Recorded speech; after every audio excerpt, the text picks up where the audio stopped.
ඔබට මතක නම් මෙන්න මෙයා අමතක නම් වෙන්න හේතුවක් ඇත්තෙම නෑ සේයා සදෙව්මිනි මල් පෙත්තක් වගේ ලස්සන පුංචි පැටියා අවුරුදු 4යි මාස 8යි අපරාධකාරයා රෑ 12 මාරට ගෙට පැන්නේ මේ පුංචි පැටියා උස්සගෙන කිලෝමීටරයක් දෙකක් ගම මැද්දේ උස්සගෙන දිව්වා මේ පුංචි පැටියා කෑ ගහලා ඇඬුවා ඒ අඬනකොට ඒ පාපතර මෙලෙච්ච තිරසනා කට නිරිකුවා කියන විදිහට ඒ අවස්ථාවේ පුංචි අර කිරිදතත් එකක් ගැලවුණා කියලා අමානුෂික විදිහට ඝාතනය කළා සේයා ඔය සේයට අපරාධය කරපු අපරාධකාරයා පොලිසියෙන් අත්අඩංගුවට ගත්තා ඔහු ජීවිතේ ඉස්කෝලේ ගිහිල්ලා නැහැ මල පොතේ අකුරක් ලියන්න දන්නේ නැහැ ඇඟිලි අස්සන ගහන්නේ මේ සේයට අපරාධය කරපු අපරාධකාරයා වෙනුවෙන් කිසිම අධිකරණයක කිසිම නීතිච්ච මහත්තයෙක් නෝනා කෙනෙක් නැගිට්ටේ නැහැ ඇයි ඒ තරම් මෙලෙච්ච අපරාධයක් ඒ පාපතර මිනිහා කළා තිබුණේ රජේ නොමිලේ නීතිච්ච මහත්තයෙක් පත් කළා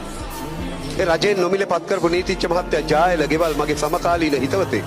මම ඇහුවා නඩුව දවසේ මොකද වුනේ කියලා නඩුව දවසේ උදේ මේ සමන් ජයලත් කියන පාපතර ඒ අපරාධකාරයා කූඩුව ඇතුලේ ඉඳලා අත් දෙක එකතු කරලා වැඳලා කිව්වලු